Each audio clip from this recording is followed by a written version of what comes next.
Assalomu alaykum hurmatli treyderlar. Bugun sizlar bilan yangi hafta uchun qisqacha damashqa qilib ko'ramiz, ya'ni tahlil. Hop, bizda how used ya'ni tilla 1 soatlik time frame'larimiz 1 soatlik, 4 soatlik va kunlik time frame'lar bo'ladi. Hop, bizda asosiy ko'rib chiqadigan narsalarimiz AUD USD, Euro USD, GP USD, USD GPI va how USD ya'ni tilla. Dastlab avval tilladan boshlaymiz. Ya'ni biz bu yerda bizda judayam chiroyli trend ketyapti. Agar narximiz shu yerdan mana bir liniyaga terilyapti, mana borgan qaytgan, borgan qaytgan va boryapti mana. Agar bu qaytishi ham mumkin. Agar liniyani yorib o'tib qaytsa, bayga ketish ehtimoli yana katta bo'ladi. Bu qisqacha ideya, ya'ni trend liniyalarga oid. Va bizda shu yerda qisqacha trendimiz shartli trend bo'lgani uchun maksimumdan minimumga Fibonacci ham tortib ko'ramiz. Va bizda Fibonacci ishlab berib bo'lgan, ya'ni 0.5 zonadan harakat olgan, reaksiya olgan va 0.38 gacha ishlab bergan. Ya'ni biz bu yerda bir zona ishlaymiz xolos. Ya'ni bu yerda ishlab berib bo'lgan, ya'ni Fibo. Bu maksimumni ko'rishingiz mumkin. Bunda ham ishlab berib bo'lgan. Va bu trendni yorib o'tib maksimumni ham yangilasa, trendni yorib o'tsa ham уже buy trend bo'ladi. Buyga ideyalar qilishni boshlaymiz. 4 soatlik o'tkazamiz.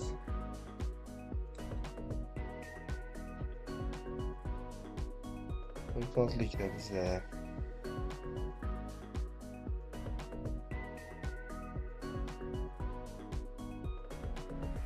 bizda 4 soatlikda atkat model hosil bo'lgan. Ya'ni bu yerda mana bu yerda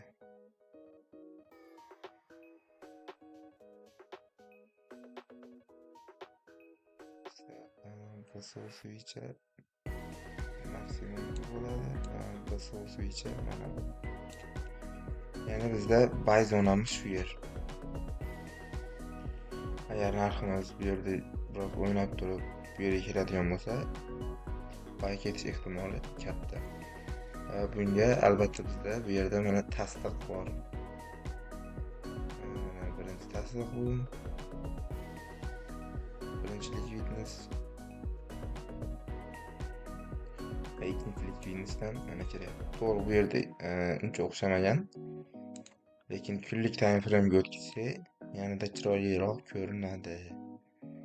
Mana kunlik time frame'da yanada chiroyliroq bo'lyapti.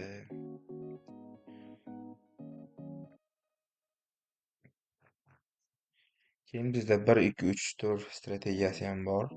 Va bu hosil bo'lish arafasida. Bu qanday hosil bo'ladi? Ya'ni bu BSU impulsli hamni ayidan pastga yopilish kerak. U soyasi o'tsa bo'laveradi, lekin tanasi BSUdan pastga yopilishi kerak yoki pastda ochilishi kerak. Xo'p, bu birinchi kunlik switchi. Ikkinchi kunda mana bu yerda yopildi deylik. Bu yerga bordi, o'ynadi 3-kungi switchi. 4-kungi switchi ham bundan yorib o'tib ketmasa tanasi. Ya'ni 3-kungi switchi maksimumni yorib o'tib yopilmasa, 4-kuni sell ketish, ya'ni short ketish ehtimoli juda katta. Va bu ham mana bu yergacha kelishi mumkin. Sababi bizda bu yerda likvidnost bor, atkat model. Va bu yerdan ham buy ishlab olishimiz mumkin. Ya'ni short ketib qolsa, atkat model, ya'ni 1 2 3 4 strategiyasi bir kun erta yoki bir kun kech ko'rishi mumkin. 3-kuni ham tashlab yuborishi mumkin yoki 4-kuni ham shu yerda bo'lib turiblar, 5-kuni tushib ketishi mumkin. Nima bo'lgan taqdirda ham 1 2 3 4 ga agar ulgurmasak, bu yerda bizda likvidnost bor. Agarda narx tushib bersa, bu yerdan buy pozitsiyasi ochishimiz o'rinli bo'ladi.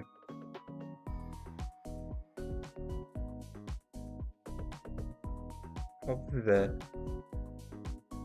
ikkinchi instrumentimiz bor, ya'ni USD GPI. Bir soatlik time frame'da USD GPI instrumentimizda ham xuddi shunga o'xshash holat. Ya'ni bu yerda 1 2 3 4 strategiyasi ketyapti. Ya'ni buni maksimumini belgilab olamiz. Va mana birinchi impulsiv switchi. Bizda ikkinchi switchi ham buni maksimumidan minimumidan tepada yopilgan. Uchinchi shungi switchi ham deyarli mana shu yerlarda yopilib, ya'ni minimumidan tepada yopilsa, 4-kuni ketishi mumkin narx, yoki bo'lmasam 4-kuni ham shu atrofda o'ynab turib, 5-kuni buy ketishi mumkin. Ya'ni tillada sell ketadigan bo'lsa, bunda buy ketish ehtimoli katta, chunki bizda trend shartoviy. Ya'ni tepadan, ya'ni pastga shartoviy trend bilan shunday holat bo'lsa, faqat kunlik time frame'da bu. Kunlik time frame'da bo'ladi xolos. Shartoviy trend bo'lib xuddi shu holat bo'lsa, ya'ni 4 kunlik bo'lsa, 4 ta switch impulsiv switchani minimum yo maksimumidan tepada yo pastda yopiladigan bo'lsa, narx teskari ravishda yuradi. Ya'ni bu yerda mana sell ketyapti o'zi. Xuddi shu strategiya, ya'ni shakllanishni boshladi va 4-kuni, 5-kuni buy ketdi. Buni buy'ini ham, bu ham mana bu yerda откат model hosil bo'lgan, mana liquidness. Bu katta ehtimol bilan ortiqcha tevaga uchib ketmaydi narx. Ya'ni shu yerda o'ynaydi. Hop, mana 4-kuni ketdi ham deylik. Mana shu yerdan откат olib, reaksiya olib pastga qaytishi mumkin. Bizda mana bu yerda liquidness bor va liquidnessning minimumi va eng minimumlari belgilab olingan. Buni avvalgi darslarda ko'rsalaring откат model 1 2 3 4 modellar to'liq tushuntirib borilgan. USD GPI ga bo'lgan qisqacha tahlilimiz shu. Endi biz GBUSD, ya'ni funt sterlinni ko'rib chiqamiz.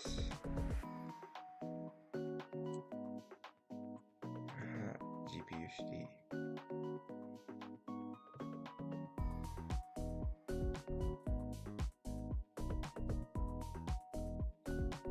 GBUSD time frame'imizni 1 soatlikka olamiz.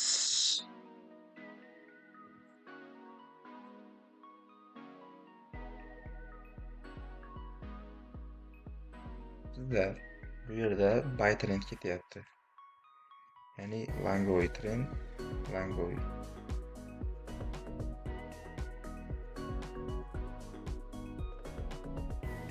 Bunisiga olsak, mana ishlaydi.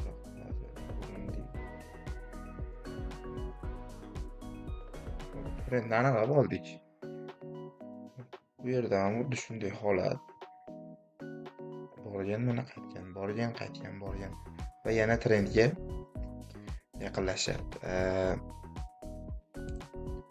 Bu yerdan reaksiya olib qaytish ham mumkin. Agar reaksiya olib yorib o'tib ketsa, yana qaytib keladigan bo'lsa shu yerga buy ketish ehtimoli katta. Bu qisqacha texnik analiz. Bu yerga biz Fibonacci'ni qo'llashimiz mumkin. Bizda minimumlar ko'p, eng aktualidan olamiz, eng yaqinidan. Mana bu yerda.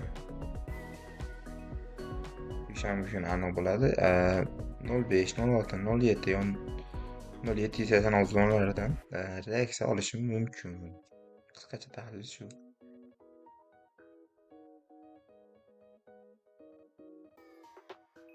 Endi buni 4 soatlikka o'tkazamiz. 4 soatlikda ham ideyamiz bor bizda. Va bizda bu yerda откат model hosil bo'lgan. Va bu yerda mana maksimum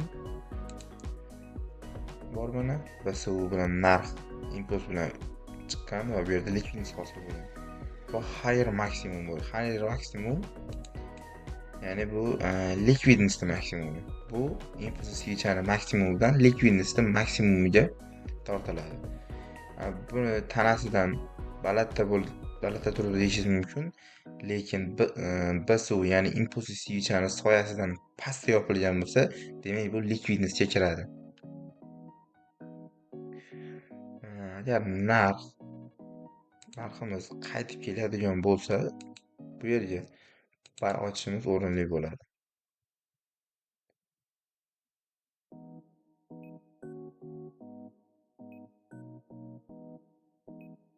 Endi bizda ikkinchi instrumentimiz EURUSD. EURUSDga o'tdik mana.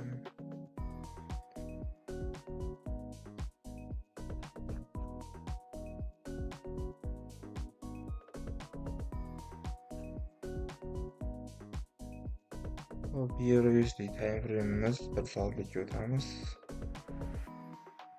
Hop, 1 soatlikdagi bizga ideyalar. Bu yerda likvidness hosil bo'lgan.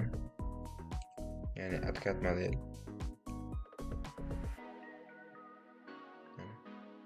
Juda chiroyli tarzda hosil bo'lgan.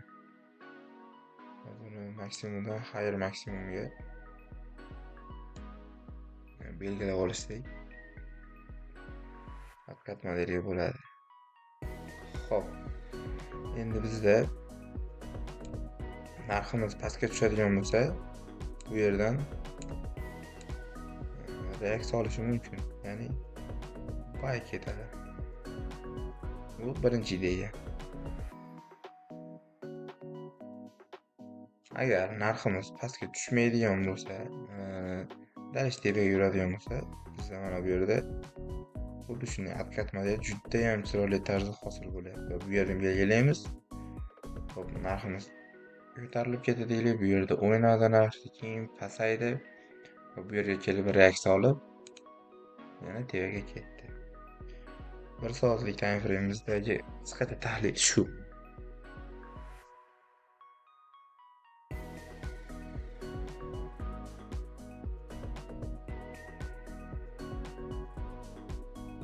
Endi 3 soatlikka o'tkazsak, pastdagi aytganimiz откат modelimiz chiroyliroq ko'rinadi. Va mana bizda BSU bor impulsivcha, buni maksimumdan likvidnessni maksimumiga tortamiz. Mana boya switchlar, shamlar ko'pligi uchun xunuk ko'ringandi, ya'ni sezilmagandi deyarli. Mana bu tasdiq. Bunga kelsa ochishimiz unchalik o'rinli bo'lmaydi. Bu shunchaki birinchi tasdiq xolos. Lekin pastroqda qaraydigan bo'lsak, bu yerlarda 1 soatliklarda likvidness hosil bo'lgan.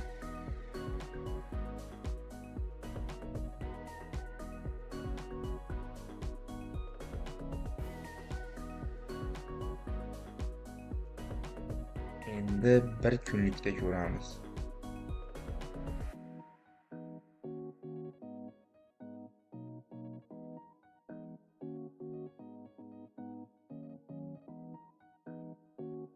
Bir kunlikda ham bizda EURUSD 1 2 3 4 degan strategiyamiz ishlayapti, yana hosil bo'lyapti. Juda ham ko'p shu strategiyani gapiraverdim. Lirik chekinishni ham qilib turish kerak. Va bizda maksimum bor. 1 2 3 deb olib qo'yaylik.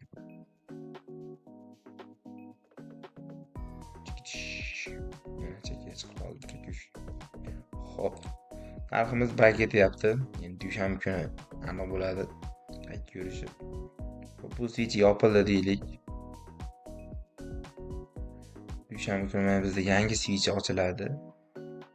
Va sel ketish ehtimoli juda katta. Chunki bizda 1 2 3 4 strategiyasi ishlayapti. Ya'ni hosil bo'lgan. Boya aytganimdek, dushanba kuni switch ochilib, sham ochilsa, mana shu yerda narx yana o'ynashi mumkin. Bu kunlik time frame'da. Kunlikda o'sha kunning o'zida. Yo'q, sel ketib yuborish mumkin. Agar narx shu yerda yopiladigan bo'lsa, yana mana bu yerga chiqib beradi 5-kuni. va 5-kuni konkret pastga tushib ketadi. Agar mana bu suycha yorib qo'ymasa, dushanba kuni ochiladigan suycha yorib qo'ysa yorsin mayli, lekin pastga tushib ketishi ham mumkin. Agar tanasi mana bu liniyamizdan tepada yopilib qoladigan bo'lsa, obish bo'ldi hammasi. Ideya bekor qilinadi. Chunki bizda bunda maksimumdan past yopilish kerak shamda. Avvalgi darslarimizni ko'rsalaring, qisqacha emas, to'liqroq tushuntirib ketilgan, ya'ni 1 2 3 4 strategiyasi. Endi bizda yana bitta narsa bor. Bu yerda o'zi liquidness bor va mana bu bizda ikkinchi, ya'ni tasdiq liquidness. Ya'ni biz uni maksimumidan minimumga tortsa ham bo'laveradi, chunki liquidness pastroqda hosil bo'lgan. Xo'p. Murdona hozir mana bu yerdagi bizning strategiyamiz ishlab berdi. Taqqat mana 4-kuni tushib berdi. Mana bu yerga tushdi. Va bu yerdan bayosay bo'laveradi, chunki bu yerda liquidness bor-da, liquidness kuchi bor, ya'ni bu narxni qaytaradi. Ish bo'lib mana shu o'rtalargacha narx qaytib beradi. Ya'ni agar bu ishlaydigan bo'lsa ham seli ishlaymiz. To'g'ri, bu yerga tushib berish uchun 1 kun kerak emas, balkim 2 kunda yetib kelishi ham mumkin. Narx agar tushib ketadigan bo'lsa, bu yerdan keyin buy pozitsiyalarini taraq qilib ochgan holda tepaga narxni kutamiz. Hop, endi audio studio ko'rib chiqamiz. Bitta qoldi. Hop, audio studio o'tdik mana. Ya'ni buni 4 soatlik ko'taylikda, ideyamiz 4 soatlikda chiroyli ko'rinadi. Hop, hech qanaqa endi 1 2 3 4 откатma deyilgan strategiyalar emas. Bizda Fibonacci maksimumdan chop qaytib mixlab turib, minimumga borib chop qaytib mixlab qo'yamiz dag'ini. Va bizda ko'rishimiz mumkin, narx 0.38 ga kelgan va bu yerda narx tevaga yurgan va bu pastga tushish ehtimoli ham bor. Narx pastga tushib 0.5 ga keladigan bo'lsa, 0.38 gacha buy pozitsiyalarini ochib ko'ramiz. Ya'ni 0.38 imiz bizda take profit bo'ladi.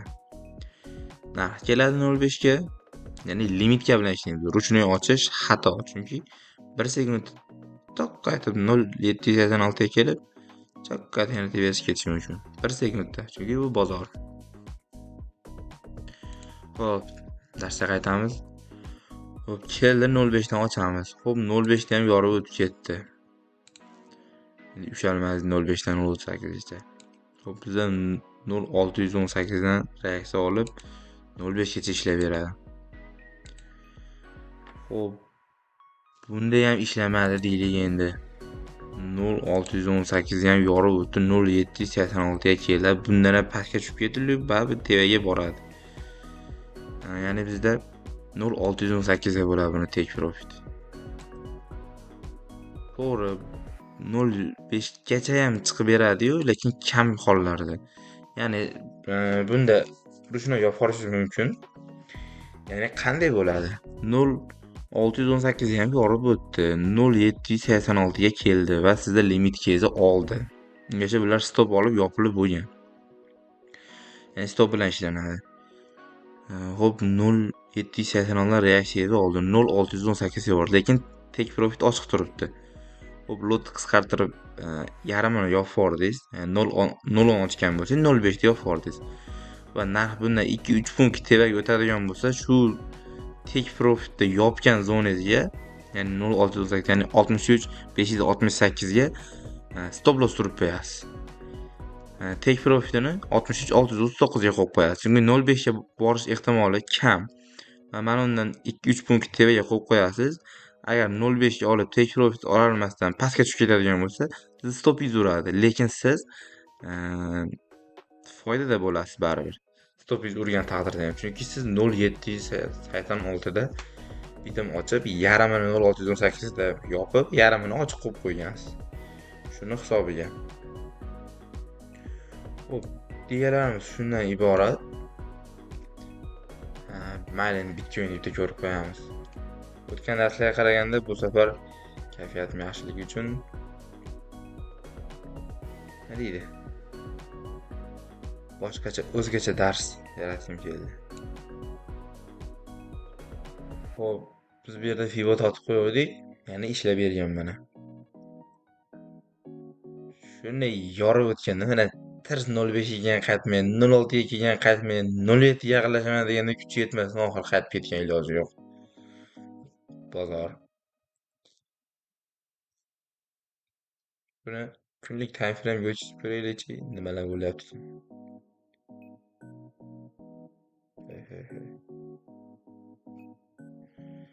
Ya'ni kunlik time frame'imizda bizda Bitcoin'da juda ham ko'p hosil bo'ladi. Ya'ni 1 2 3 4 strategiyasi. Boshqacha nom qo'yib olsak bo'lar ekan. Gapiraver og'zim tolib ketdi. Hop, maksimumni belgilaymiz mana. Kripto bozori bizda ochiq lekin. Hop, bugungi kunlik svichada narximiz mana undan o'tib ketmasa, o'tkazsin, lekin qaytsin, yopilish pastda bo'lishi kerak bu liniyadan. Pastda yopildi deylik. Hop, mana bu yerda yangi svicha ochilib, dalishi narx sel ketishi mumkin. Agar sel ketmasa, 5-kuni ketadi. Ya'ni dushanba kuni bilan ertaga yakshanba, ertaga ketishi mumkin. Agar ertaga ketmasa, dushanba kuni ketadi. Buni mana bunga solib qo'yaman. Basa u svicha mana bu bizda. Va bu bizda BPO svichalar. Bu esinglarda tursin. Ya'ni 1 soatlikda ham bu 1 2 3 4 strategiya hosil bo'ldi, ochib tashlamaylar, ishlamaydi. 1 2 3 4 strategiyasi 1 soatlik, 2 soatliklarda tepaga yurishi mumkin. Masalan mana hop 1 2 3 4 strategiyasi hosil bo'ldi, siz ochdingiz mana 3-svichada.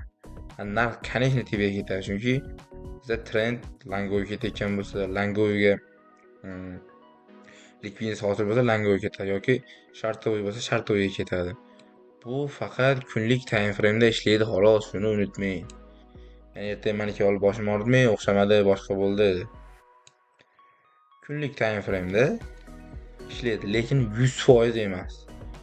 100 aniq ishlaydigan emas, chunki u bozor 99%, 90% ishlaydi. Bunga misol qilib mana buni olishimiz mumkin mana. To'g'ri, bu yerda juda ham maksimum ko'tarilib ketgan. Va eng qizig'i mana bu sel ketishidan darak mana. E'tibor berib qarasalaring. Maksimumlar faqat pasayib boryapti. Va biz bu yerda bu svichani, ya'ni maksimumni mana bu yerga qo'yib qo'ysak ham bo'laveradi. Chunki bizda maksimum juda tevada. Mana bu yerga kirib qo'yib qo'ysa mana birinchi impuls svicha, bu yana ikkinchi svicha, uchinchi svicha. Mana to'rtinchi svicha kuni ketib olmaganda kuchi yetmay qolibdi mana, aytganimdek. Bu 5-kuni mana vahima qilib tashladi mana. Hozir o'lchaylikda mana. Qani o'lchaydiganmiz. Xo'p.